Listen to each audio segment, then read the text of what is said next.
व्याकरण की इस कक्षा में आप सभी का स्वागत है। आज से हम लोग व्याकरण पढ़ेंगे, ठीक है। ये देखिए संधि, सबसे पहले क्या है? संधि अर्थात आज से हम लोग संधि पहले देखते हैं। संधि में सबसे पहले वृद्धि संधि को देखेंगे। किसको? वृद्धि संधि को। और संधि किसे कहते हैं पहले आप जान लें, तब फिर हम उनके बारे में पढ़ेंगे। तो दो वर्णों के मेल को हम संधि कहते हैं। दो वर्णों के मेल को क्या कहते हैं? संधि। जब दो वर्ण मिलेंगे तब संधि होगी, ठीक। अब यहां आइए, देखिए क्या लिखा है। सबसे पहले वृद्धि रेचि, पहला हमारा है वृद्धि संधि। हम आज वृद्धि संधि पढ़ेंगे, ठीक है। कौन संधि? वृद्धि संधि। अब वृद्धि रेचि ये एक सूत्र है। वृद्धि रेचि क्या है? आप कहेंगे वृद्धि रेचि जो है वह एक सूत्र है। ये वृद्धि रेचि, ठीक।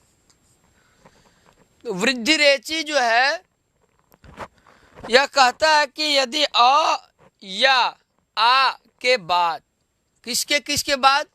अ व या के बाद, ठीक है। अ हो या आ हो, इसके बाद यदि ए या ऐ हो तो दोनों के स्थान पर ऐ होगा। क्या होगा? ऐ होगा। जैसे अत्र प्लस एव, तो अत्र धन एव अत्रैव। अब ये देखिए आप कि अत्र है तो अत्र में अ है, त्र में अ है, अत्र में अ है और इधर एव का क्या है? ए है। तो अ प्लस ए बराबर ऐ, ठीक है। तो अब ये समझिए यहां वृद्धि संधि कैसे हुई। तो अ धन ए, जो अत्र का त्र में जो अ है और एव का जो ए है, ठीक, इन दोनों के मिलने से ऐ हो गया। और जब ऐ हो गया तो यहाँ ऊपर में ऐ आ जाएगा। तो अत्रैव, अत्र धन एव अत्रैव, तत्र धन एव तत्रैव। इसी प्रकार तथा अत्र है एव अत्रैव, तथा धन एव तथैव। तथा में आ है, ठीक, और फिर एव है, आ प्लस एव।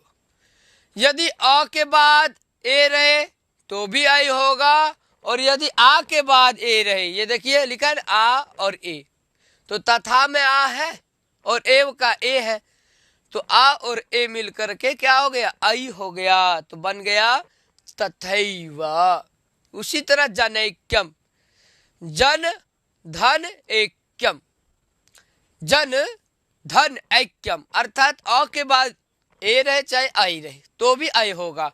यहां देखिए अ धन ए, पहले था अ धन ए, अब आ धन ए, अब देखिए यहाँ अ धन ऐ है।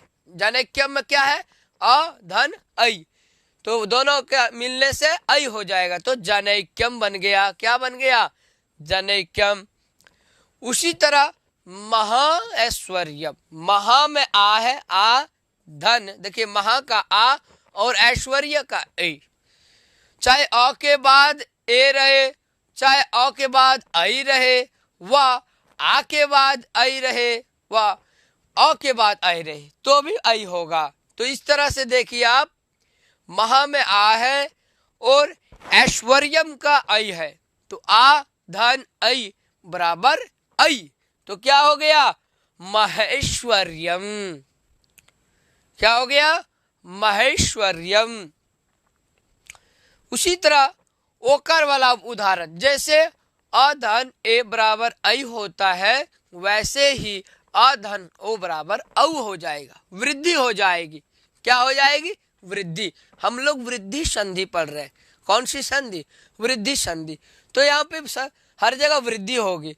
तो अ के बाद यदि ओ रहे तो औ हो जाएगा। जैसे आप देखिए जल धन ओघा, तो क्या हो गया? जलौघा। अर्थात ओ के बाद, ये देखिए अ है फिर ओ है, तो जल में अ है, ल में अ छिपा हुआ है और उधर ओघ का ओ है, तो अ धन ओ बराबर औ, तो जल के जो लकार है इसके बाद औ हो जाएगा, जलौघा। जल की धारा को हम संस्कृत में बोलेंगे जलौघा। ठीक, जल धन ओघा, जलौघा। कोई पूछ ले आपसे कि जलौघा में कौन सी संधि है, तो आप कहेंगे कि वृद्धि संधि है। कौन सी संधि? वृद्धि। बोलेंगे कैसे, तो आप कहेंगे यदि अ के बाद व आ के बाद अ हो चाहे आ हो, यदि अ या आ के बाद ए रहे तो ऐ हो जाएगा। दोनों के स्थान पे, दोनों के स्थान पे, है ना, दोनों वर्णों के मिलने से।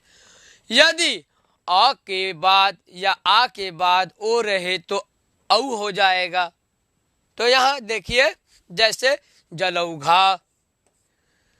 उसी तरह महा धन औषधि, आ धन ओ बराबर औ, आ धन ओ बराबर क्या हो जाएगा? औ। दोनों के मिलने के बाद औ हो जाएगा, तो महोषधि। फिर जन धन औत्सुक्यम, तो क्या हो जाएगा? जनौत्सुक्यम। अ धन औ बराबर औ, दोनों मिलके औ हो जाएगा। देखिए ये अ और ए औ, ये दोनों मिला तो क्या हुआ? औ। तो जनोत्सुक्यम। उसी तरह आ धन औ बराबर औ होगा, जैसे महाधन औत्सुक्यम, तो क्या हो जाएगा? महोत्सुक्यम। महाधन औत्सुक्यम तो हो जाएगा महोत्सुक्यम। तो इस प्रकार से आपने देखा कि ये जो है उदाहरण वृद्धि संधि की है। किसकी उदाहरण? वृद्धि संधि की। अब हम लोग जो है यण संधि पढ़ेंगे इसके बाद। कौन सी संधि? यण संधि। यण संधि की क्या परिभाषा है, या देखिए क्या लिखा? इको यणचि। क्या सबसे पहले? इको यणचि। जो इको यणचि है यह सूत्र है। किसका सूत्र है? तो आप कहेंगे यण संधि का। यण संधि का सूत्र है इको यणचि, सबसे पहला सूत्र। ठीक, इको यणचि यह सूत्र क्या कहता है, तो आप देखिए लिखा, यदि ई या ई के बाद कोई भिन्न स्वर हो तो ई या ई के स्थान में, अर्थात दीर्घ ई के, ह्रस्व ई या दीर्घ ई के स्थान में य हो जाता है।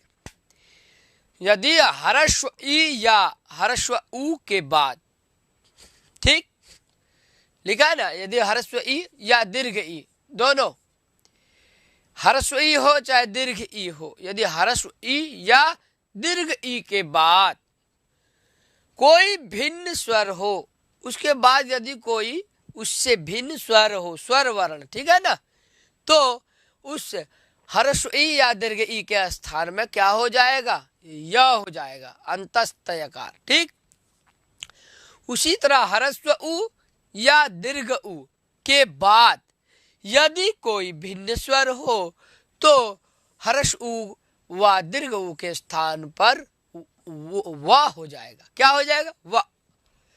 जैसे ई के स्थान पे य, उसी तरह उ के स्थान पे व।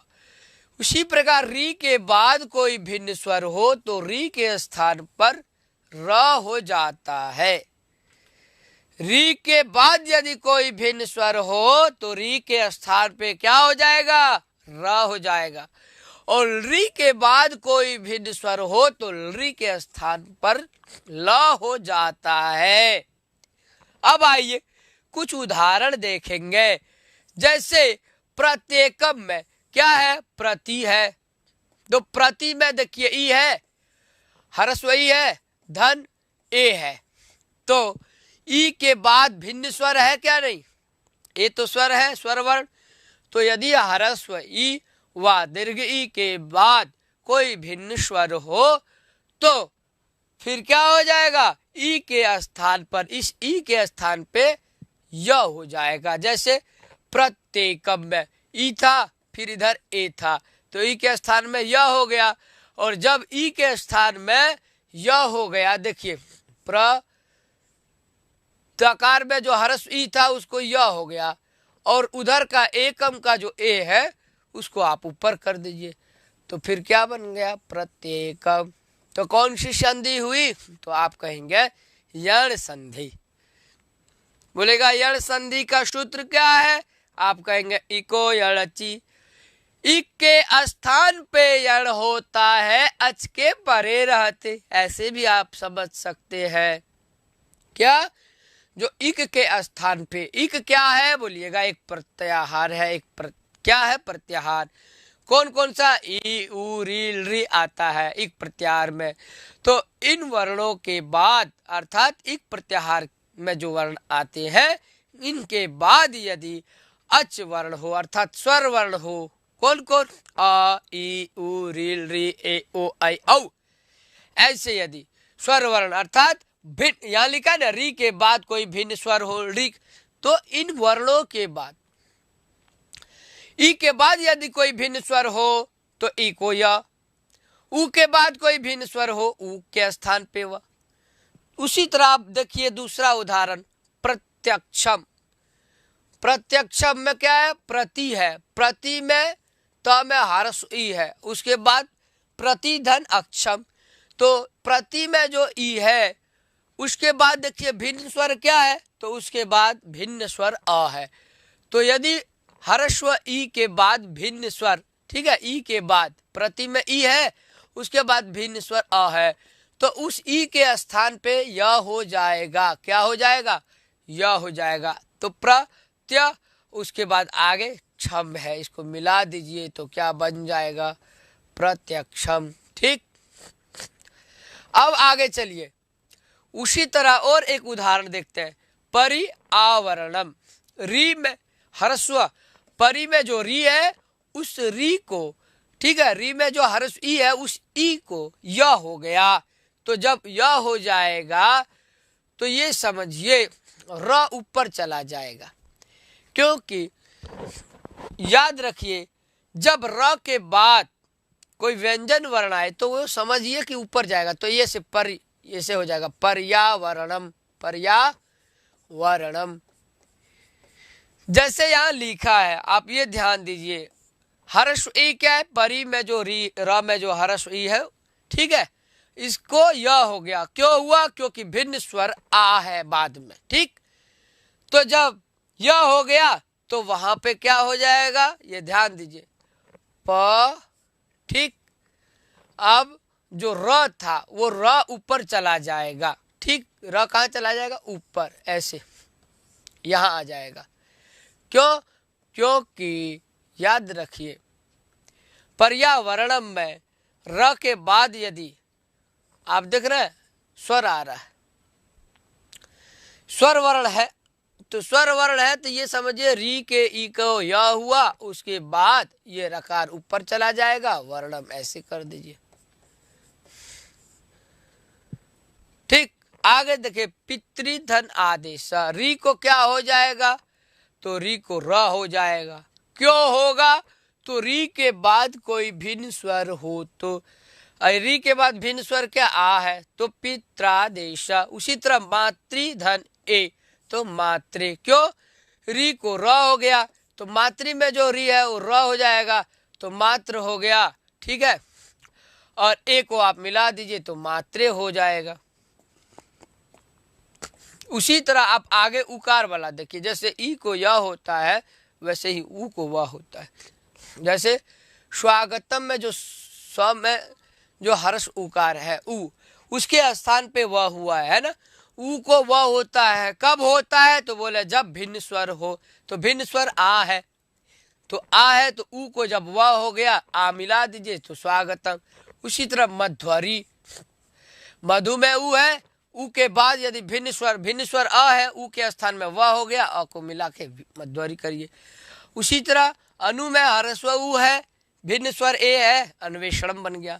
उसी तरह लृ धन अकार है, लृकार। यहाँ देखिए ध्यान दीजिए, लृ को ल हो जाएगा,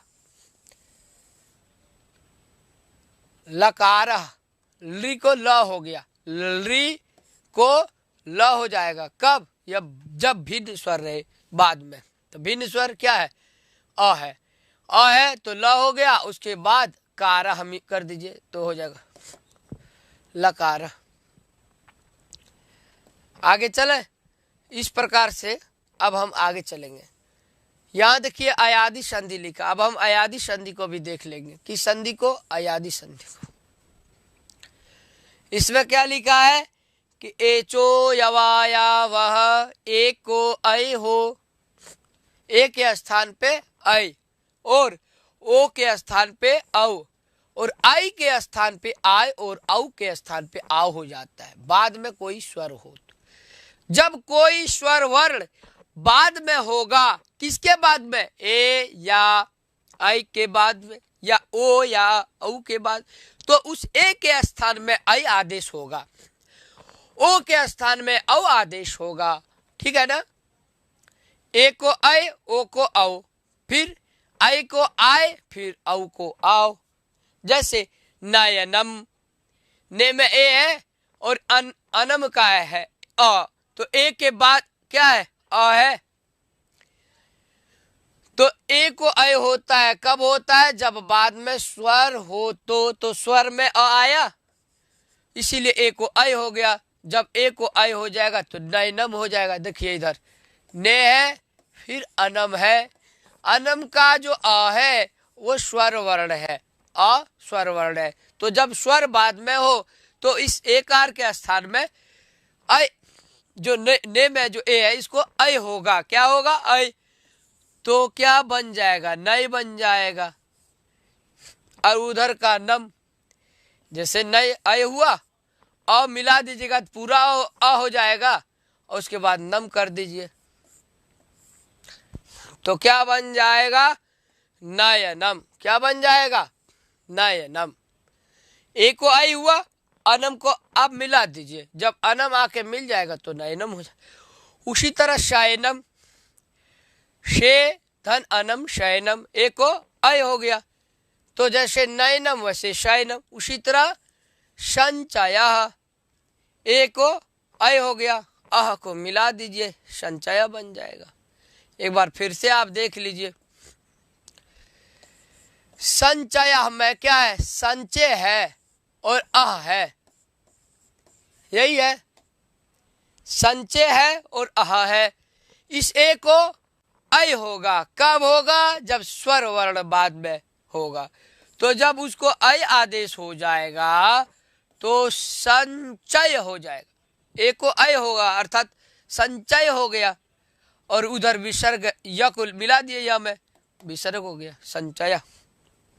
ठीक उसी तरह बन जाएगा चयनम, चेधननम चयनम, नायकः गाय, ये नई धन अकह नायकः। उसी तरह गायकः, गई धन अकह गायकः। क्यों? क्योंकि आई के स्थान में आय आदेश हो जाएगा। जैसे एक बार और देख लीजिए उदाहरण के तौर पे। ये देखिए आई है और अका है। इस आई को आय आदेश होगा तो जब आय आदेश हो जाएगा, ठीक, और उधर अका है। अब इस अका के जो आकार है इसको आप मिला दीजिए। क्यों? यहाँ ना आय हुआ है, आय अर्थात हलंत युक्त रहेगा आकार। तो जब न धन आ ना, फिर य में इस अ को मिलाइए और फिर कह कर दीजिए, नायकः।